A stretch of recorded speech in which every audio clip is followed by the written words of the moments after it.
Sejam bem-vindos ao canal Aprendizado Constante. Não se esqueçam de se inscreverem no canal. Ativem o sininho de notificações. Curtam nossos vídeos. E aqui, nós temos relatos no livro Os Exilados da Capela, de Edgar Morin, que nós analisamos esses comentários também no nosso livro Espaço, Tempo, Espírito, Espiritismo e Física Quântica.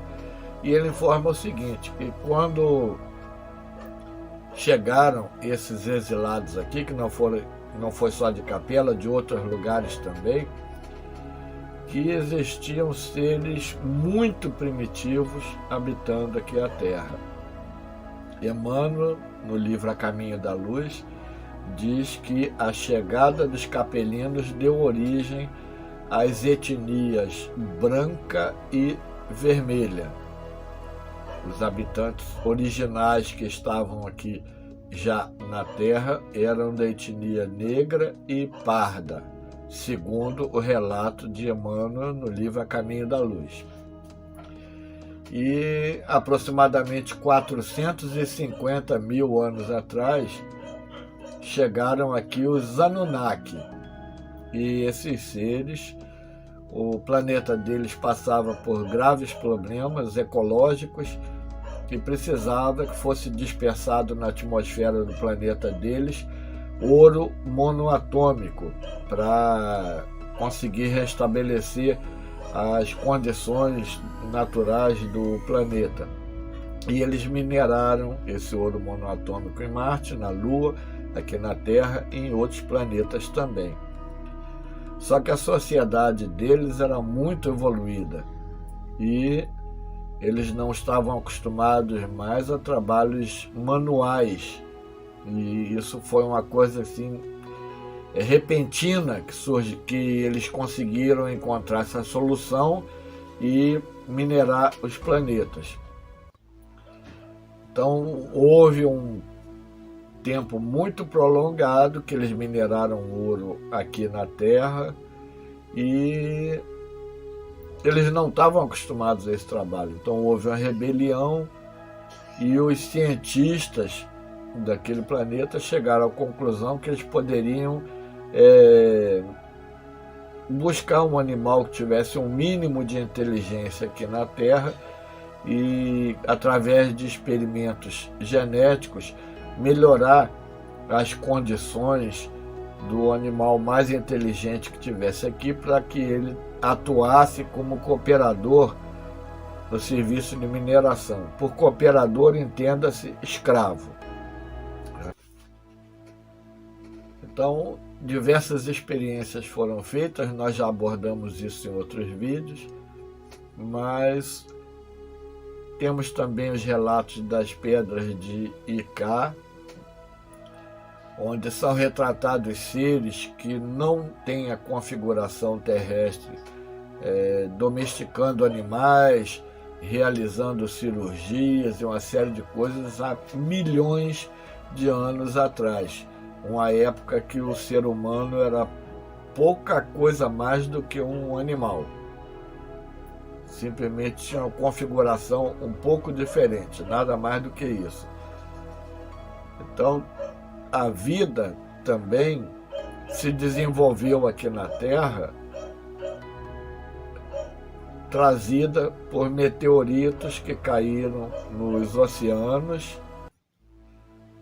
Vários são os relatos de atividades de seres de fora da Terra aqui no planeta. Nós temos essas construções antigas, ciclópicas, espalhadas aí pelo planeta, que mostram uma evidência bem clara de conhecimento, de tecnologia, que não poderia existir naturalmente aqui no planeta Terra. Então, provavelmente, seres de fora da Terra têm essa responsabilidade. E, como nós estávamos falando, se os meteoritos que caíram aqui na Terra, se eles continham elementos orgânicos, Provavelmente eles eram restos de planetas que explodiram em outras localidades e percorreram grandes distâncias no espaço até chegar na Terra. Mas isso indica que existe material orgânico em outros lugares do espaço, que existe vida orgânica um pouco parecida com a nossa ou não em outros lugares do espaço. E além de todas essas situações que nós comentamos, em Baia-Kalaula, na China, houve o achado de seres e dos famosos discos Dropa, onde estavam gravados em discos a história de uma civilização que a nave sofreu problema e aterrissou ali naquela localidade. Nós temos os relatos dos deuses aqui na América do Sul, todos eles vindo do espaço. Então, muita gente de fora da Terra esteve aqui nos tempos mais recuados. Lembrando que a Gênese mosaica, ela comenta de um ponto de vista, é um somatório de relatos de outros povos aquilo ali. Não se trata de uma realidade efetiva, como muitas pessoas acreditam. Muitos milênios atrás, havia a civilização lá no que restou do continente lemuriano, que é o continente australiano. Eram seres de grande estatura e atingiram um avanço tecnológico muito grande também, porque já era uma colônia de fora da Terra estabelecida aqui no nosso planeta. Também a civilização Atlante, uma colônia também de fora da Terra estabelecida aqui no planeta. Os arianos na Índia, também uma colônia de fora da Terra estabelecida aqui. Os hiperbóreos lá na Antártida e aqui na América do Sul também, particularmente no Brasil, existiram várias colônias atlantes na Amazônia e nos estados do Nordeste brasileiro. E por isso nós encontramos tantos sítios arqueológicos com materiais que não poderiam ter sido efetivados, feitos naquela época, em razão do desconhecimento científico de povos pré-históricos e da ausência completa de tecnologia. Nós estamos falando de uma época em que o ser humano não sabia acender uma fogueira. Nós estamos falando de uma época que o que nós podemos considerar como ser humano, uma criatura que estava com sede, se abaixava no chão e bebia água, lambendo a água na poça de água, igual os cães fazem. É desse tipo de criatura que nós estamos falando. Então não era propriamente um ser humano, era um indivíduo, um espírito encarnado em um corpo humano, mas essencialmente primitivo, nas suas primeiras formas de manifestação. E que cada grupo sofreu uma interferência genética. Ah, mas por que Deus permitiu? Isso, uma coisa que se tem sempre ter em mente. Nada acontece no universo sem a permissão de Deus. Os Anunnaki criaram uma etnia humana para servir de escravo, mas foi um melhoramento genético muito significativo para o progresso futuro da humanidade. Em outros lugares, experiências foram feitas também, seres estranhos, esquisitos, mitológicos surgiram daquilo ali. A partir daquilo ali, milênios ou milhões de anos de evolução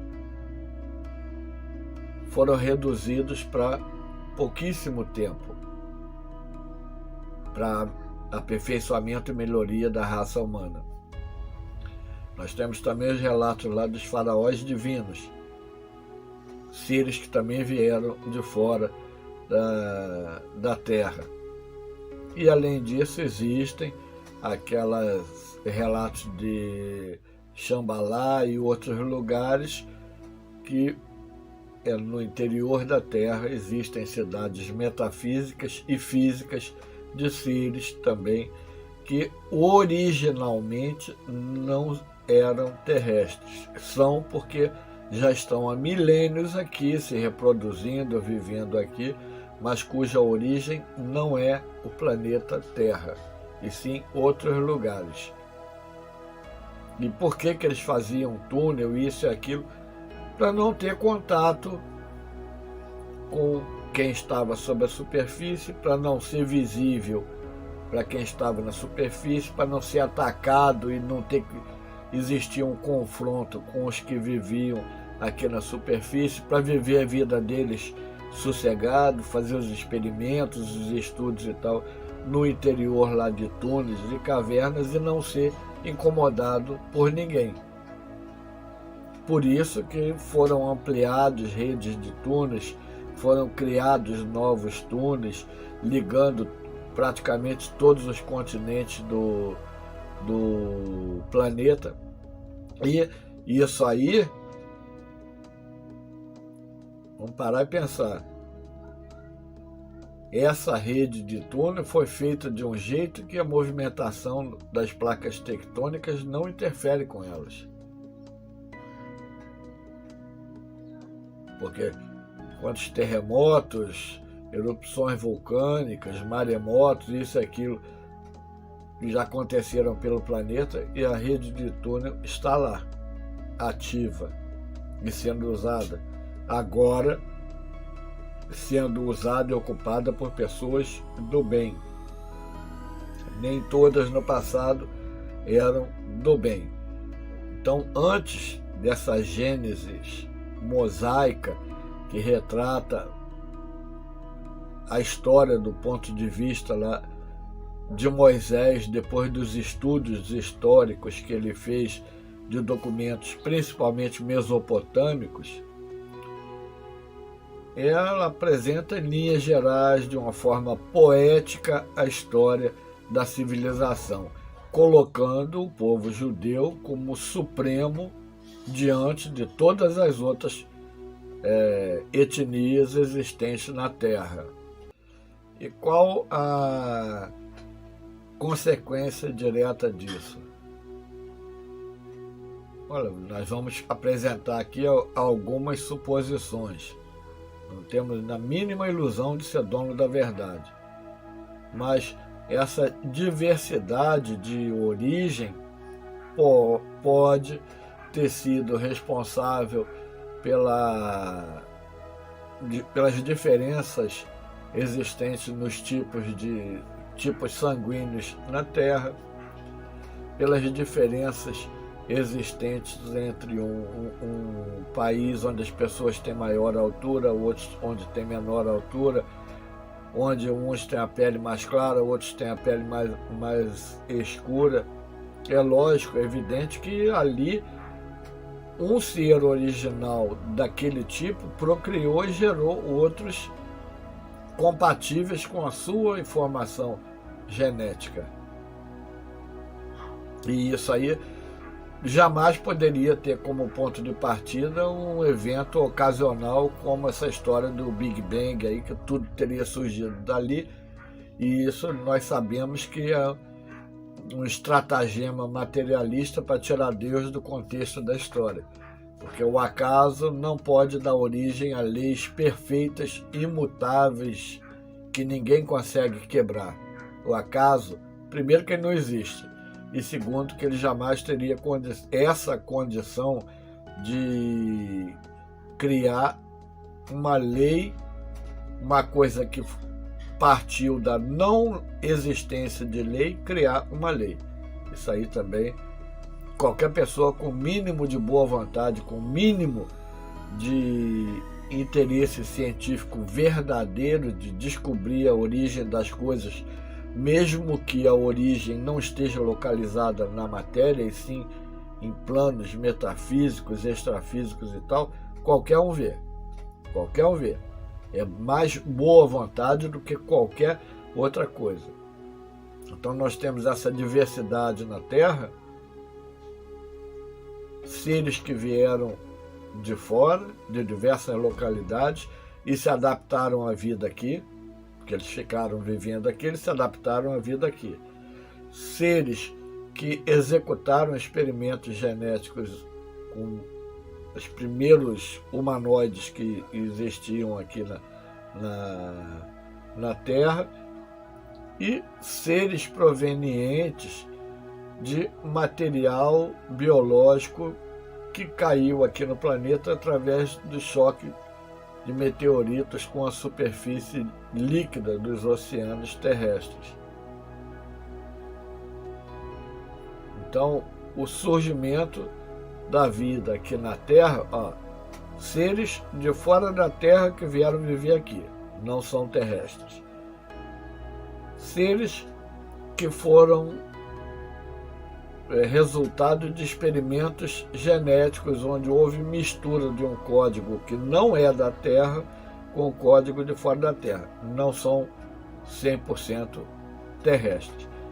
E seres resultantes da evolução lá daquele material biológico que caiu no oceano lá. Aquele material biológico veio de outros lugares, também não é terrestre. E acima dessas condições que nós estamos falando, ainda tem uma outra grave e que poucas pessoas param para analisar.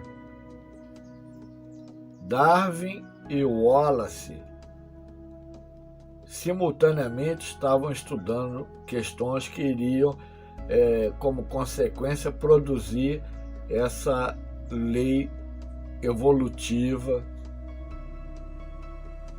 que nós conhecemos hoje. Evolução das espécies por meio do aperfeiçoamento daqueles seres de maior capacidade, maior resistência, etc.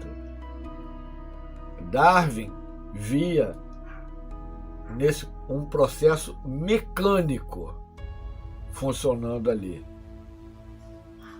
Wallace via esses acontecimentos todos em uma sequência a qual o ponto de partida é Deus. Então Darwin, que é cultuado, não que ele não tenha valor, mas que ele é cultuado no meio científico porque ele tirou Deus do negócio, ele colocou lá, saiu, nasceu o primeiro ser, não sei como, e ele se desenvolveu. E a partir dali a evolução foi direcionando o processo. A evolução, a lei. O que foi que criou essa lei? A natureza. Tá? E o que aí criou a natureza? E a lei da natureza. E o caminho que o Wallace seguiu era Deus, lei, natureza, criação, evolução, aperfeiçoamento, desenvolvimento. Então, ele não é comentado com tanto ênfase, com tanta promoção quanto Darwin. Porque Darwin vê a evolução como uma coisa mecânica programada por uma lei que surgiu da natureza, que surgiu de um acaso, que depois, para reforçar esse acaso, foi criada a teoria da Big Bang e está por aí até hoje, embora atualmente muitos cientistas já questionem essa lei absurda, essa teoria, perdão, não é uma lei, essa teoria absurda do Big Bang, que é mais uma hipótese do que uma teoria. O que se achou até hoje de comprovação, na verdade, não comprova. É uma evidência. E o peso de uma evidência e o peso de uma prova são duas coisas distintas na ciência.